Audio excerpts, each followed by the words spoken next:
Yes. You listen, here's your top. Okay, yes.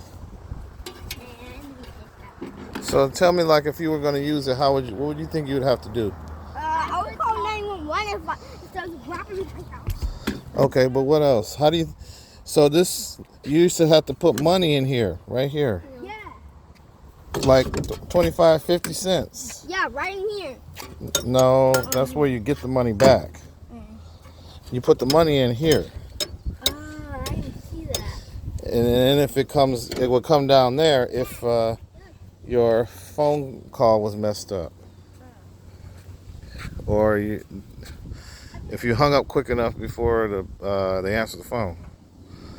So you didn't really lose your money. Or the answer machine. You have to hang up before the answer machine.